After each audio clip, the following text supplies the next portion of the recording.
Welcome to Motorsports, the channel for cars as you are. My name is Jake and I'm here with the 2023 Mercedes-Benz EQE 500. The EQE is the smaller of the two sedans in the Mercedes-Benz EQ lineup right now, sitting below the larger EQS, which is meant to be kind of an electric S-Class. So predictably, this is meant to be kind of an electric E-Class. So let's get into what this EQE 500 is, give you a quick tour of the outside and the inside, and then of course talk about how it is to drive and live with. All right, so what is the EQE 500? Well, this is, like I said, that electric E-Class, but they got more wheelbase out of this platform. So this has about 7 inches extra wheelbase going on here. It's a 122.9 inch wheelbase, which is pretty long for a car like this, but the benefit is generally more interior room. We'll talk about that in just a second. Now, as far as power and drivetrain is concerned, the EQE 500, being the 500, has 2 electric motors going on. So you have a front motor and a back motor. Those combine to produce 402 horsepower and 633 pound-feet of torque. I would pop the hood to show you, but there's really no point because you can't actually open the hood. This is fixed. You're not supposed to open it. Only a Mercedes-Benz technician can open it. The only thing you can do is pop this little panel right here, which is indeed openable for adding washer fluid. So other than that, there's really nothing you can do up front here. Now, the benefit of having the 2 motors is you do get what Mercedes-Benz is still using the branding for, 4MATIC, all-wheel drive, which is of course very helpful. Now, I don't always talk about styling, but we have to talk about styling here because this isn't doing it for me. I honestly I'm not quite sure. This isn't giving me anything that says Mercedes-Benz, and that's kind of a problem I have with it. I think it's a little too generic, it's a little too bar of soap for me, it's a little too Magic Mouse, but if you like it, if you don't, let me know in the comments. Just the front end of this in particular is not really my thing compared to the gas-powered Mercedes-Benzes that have a little bit more presence to them. But that is but one thing with the EQE, so let's talk about more. You do have a standard adjustable suspension. They call it a comfort suspension with adaptive dampers, so you can adjust those based on your drive mode, if people even use drive modes. Now, the other interesting thing, and you can't see it right now because the car is off, but this car does have rear wheel steering, so these back wheels can adjust up to 10 degrees in and out, and then it can also help at highway speeds by turning with the front wheels in parallel, basically, to help you with stability and with lane changes. Now, battery-wise, with this EQE 500, this one does get less range than the single-motor EQE 350. That's just because it needs, obviously, more power to power both of those motors. So this is rated at 260 miles of range. If you want a little more range, you'll want to go for that EQE 350, which is rated for up to 306. Now, in any case, this is rated for up to 170 kilowatts of charging speed. We'll talk about that more in just a second. And Mercedes-Benz says that that is good for 10 to 80% charge in 32 minutes.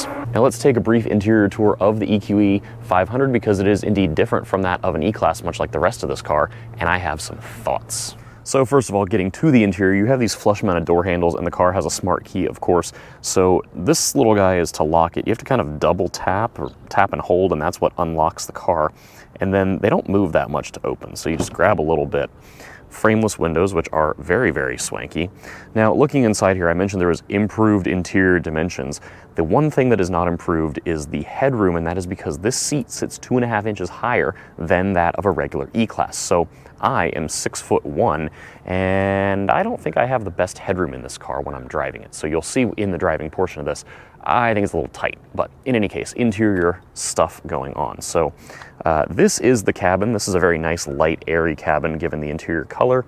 And when we look up here, it's got a very nice panoramic roof, which adds a lot of light to the cabin on top of this light interior color. Now, go ahead and hop in here and get the steering wheel straightened.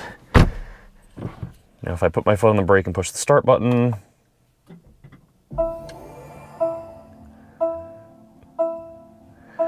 there's a lot of sounds going on in this cabin that really add to the camp, if you will. I think this is a very fun, campy, vibey interior in particular. I really love it in certain ways.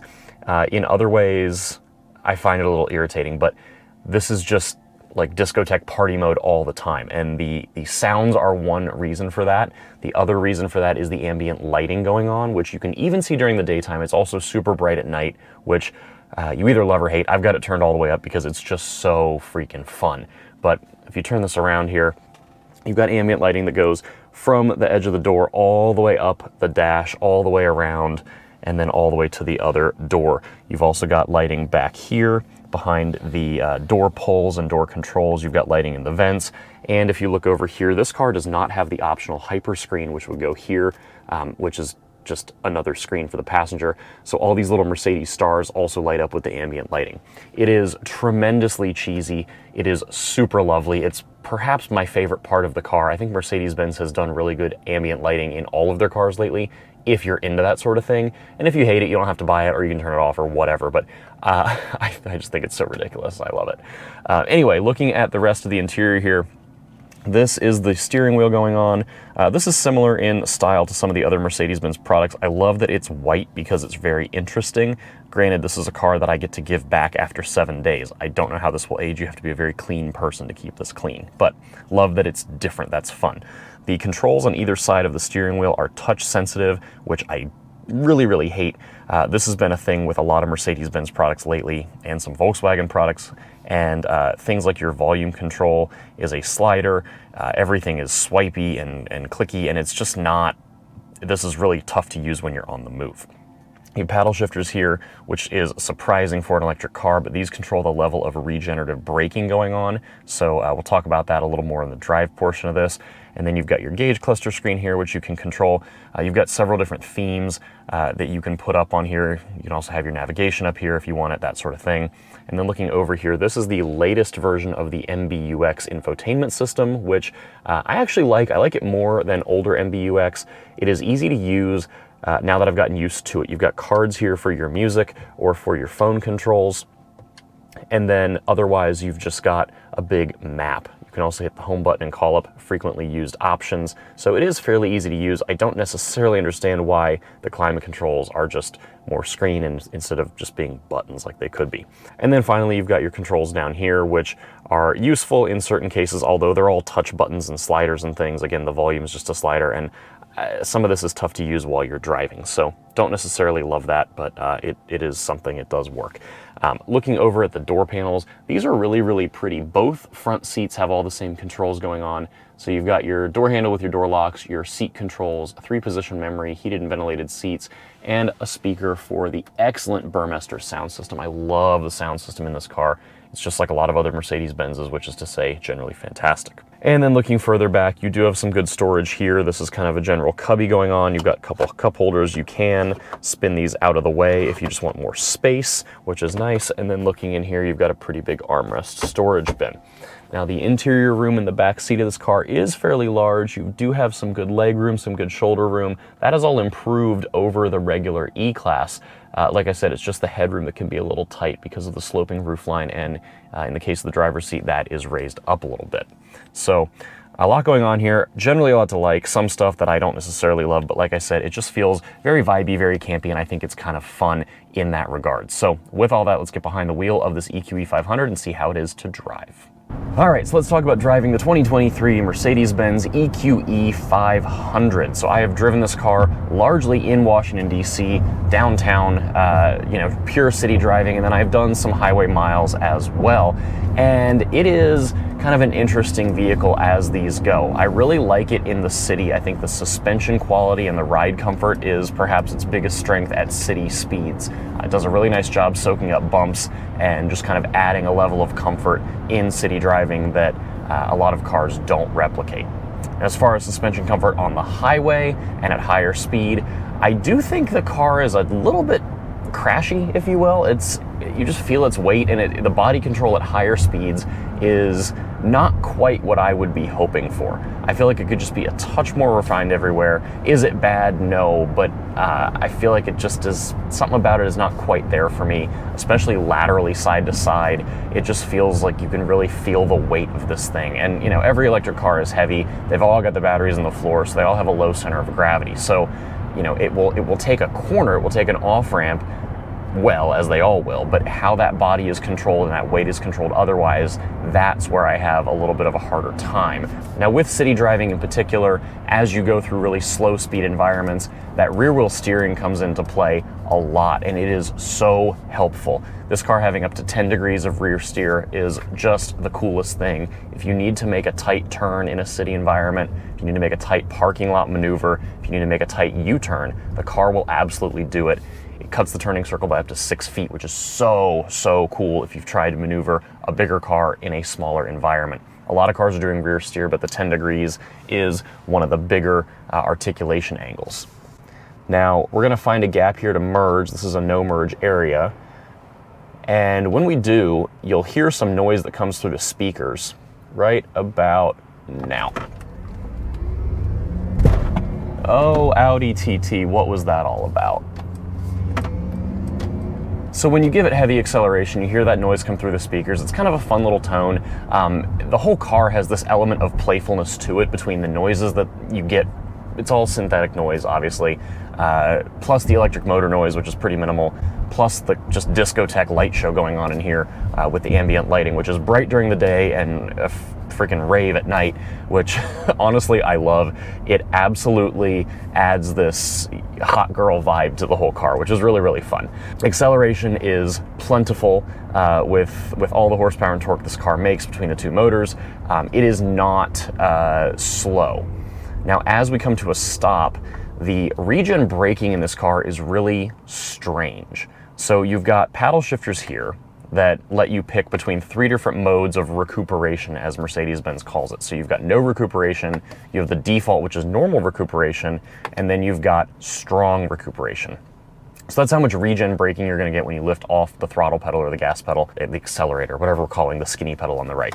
But the car always starts in its normal mode, which is to say when you lift off, it will do Regen braking to a point, but not super strong. You won't really slow the car dramatically in normal mode.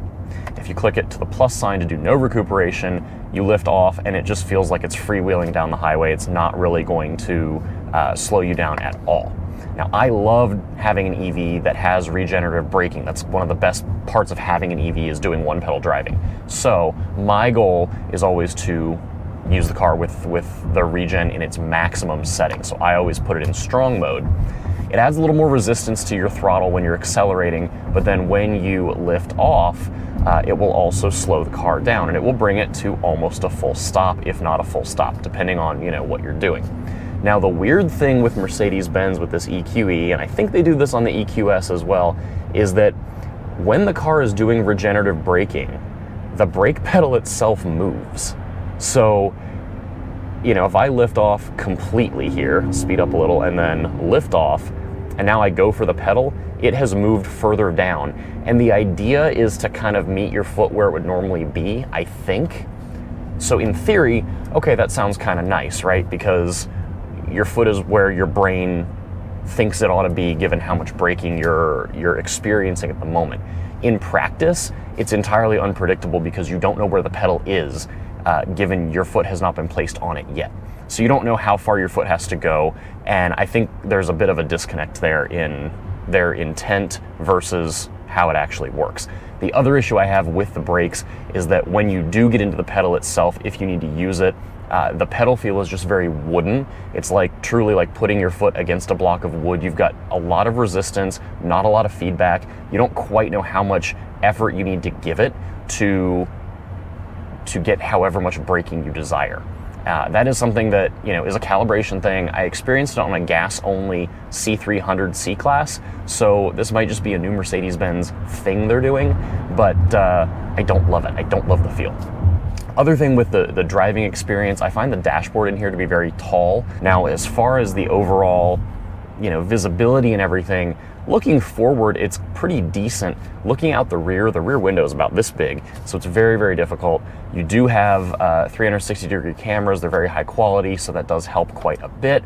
But as far as just general visibility, it's really hit or miss. You do have some nice wing windows here in front of your front, your side view mirrors, and those do help.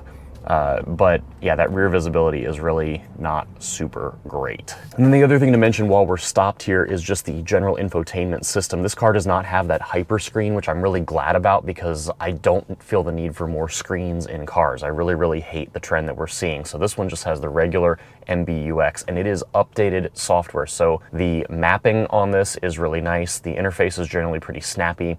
And if you're using the built-in navigation and your trip includes a DC fast charger, it will automatically precondition the battery, which is what I'm doing right now. All right, and that is it for this review of the 2023 Mercedes-Benz EQE 500. Thank you so much for coming along. As always, be sure to like, share, comment, and subscribe right here on YouTube. Give us a follow on Facebook, Instagram, and Twitter at @OutMotorsports, and please come along for some events, both in person and online. We've got a whole membership program at OutMotorsports.com. We would love to have you for any and all of that. Till next time, please stay safe, be well. See you for the next one.